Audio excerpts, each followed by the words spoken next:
Alright, what's up guys? We're out here in the kayak and we're going to spend a few minutes going over my Dropshot setup because I get a lot of questions about this and I figured the easiest way to answer it would be a video. So I've caught a lot of fish on this year. This particular setup that we're going to go over right here, and it's pretty simple. There's not a whole lot of magic to it, but I use a couple different combinations of robo worms, you know, your max scent flatworms.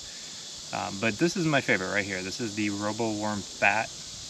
This is Morning Dawn Red Flake. This is by far my favorite Dropshot worm. And I usually do it on a pretty long leader per se. I mean, it really depends on like what depth you're fishing, but this is about the average, which is, you know, maybe just about 12 inches, give or take. Sometimes I make it shorter to like maybe right there, so it's just off the bottom, but this is my sweet spot because the reason why I like it a little bit longer is it allows me to throw it out there and kind of let it pendulum back to the kayak.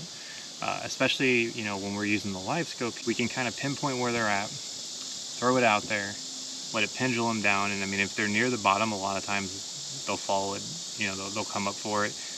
But if they're in the mid column, you got this longer one, it gives you a better kind of like a U shape back to the boat. So that's why I like it.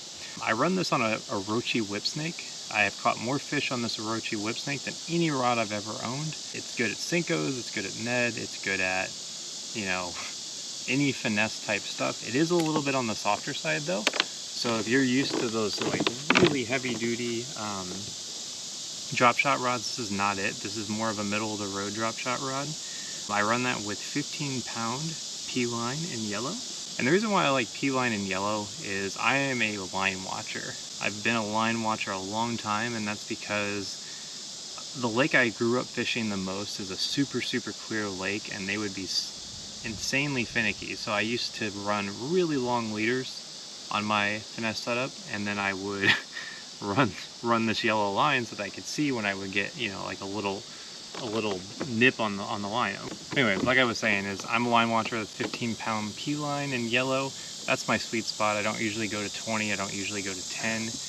With the exception of my super finesse rod, I do sometimes use 10, but it really just depends. And then for leader, I alternate between 3 different pound leaders. And I like a long leader. I already said I'm a line watcher, which means you need a long leader because you don't want that yellow line right in their face. So I typically run a 10 to 12 pound leader in the summer.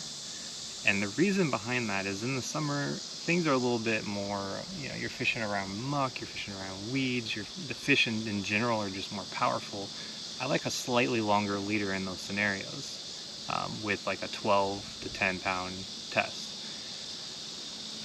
But that's when you run into some problems. That's why the rod is so important. I like these Gamakatsu rebarbs hooks, which are just a straight shank worm hook. This is a 2-aught. I was actually this is a 1-aught. I misspoke.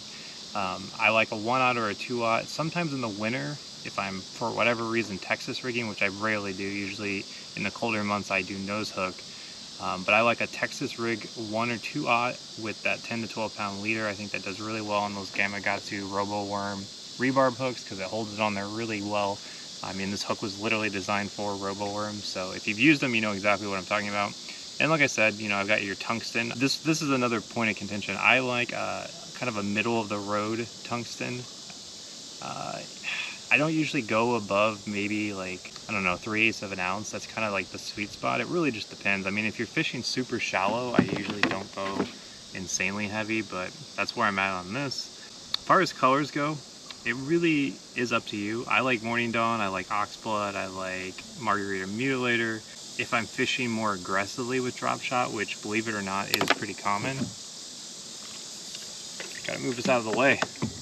You know, even though it's like not super windy, we're still getting kind of a breeze here. If I'm fishing super aggressive with Dropshot, sometimes I'll pitch it around brush and stuff like that. I do like green pumpkin. I think I've got a green pumpkin sitting somewhere on deck.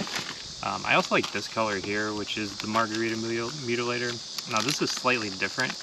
This is the 4.5 inch straight. So the big difference is if they're a little bit more finicky, I will go to this one, but 90% of the time I like the fat. So you can see the difference there. This one's thin, this one's fat, same length for the most part, but that's the Margarita Mutilator. I like this one if the water is slightly dingier. If it's kind of like dingy to clear, this is my favorite. But honestly, like I fish this one a lot, so I kind of ignore my own advice sometimes. Other than that, I run it on a 2500 size reel. I also have a 3000 size reel I use a lot on this because I sometimes have 2 or 3 different setups rigged up, but this is my main drop shot. This is a Stratic CI4. This is the older ones. I love this reel. I've never had a problem with it. I don't see myself retiring it anytime soon, even though I've got the Accents back there, the Vamford, you know, there's a Tua. I don't know. I got so many spinning reels, I start to lose track of which ones are which. But as far as a rod go, I think this is the most important part. Get you a good rod. And what I was saying about the longer leader, when you're running these like light wire hooks, these are pretty strong for the most part compared to your normal, you know, finesse hooks. These rebarb hooks will hold up to a little bit heavier line.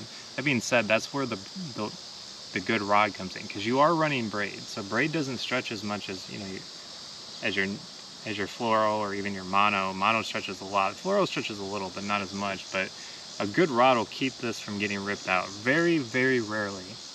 And I'm gonna jinx myself, and I don't even think I've lost one this year using this hook. So it keeps some pins. So this is like what I would say is a true medium, but it loads up really well. If you've watched any of my content the last few months and seen me drop shotting, you can see when you get a big one on here, it really loads up. So other than that, it's a pretty straightforward drop shot setup. If you have any questions, feel free to leave some down below. This was meant to be kind of like a quick hit type video. I wasn't going to go super in depth, but hopefully that answers the question I get a lot. You know, robo worms, flatworms.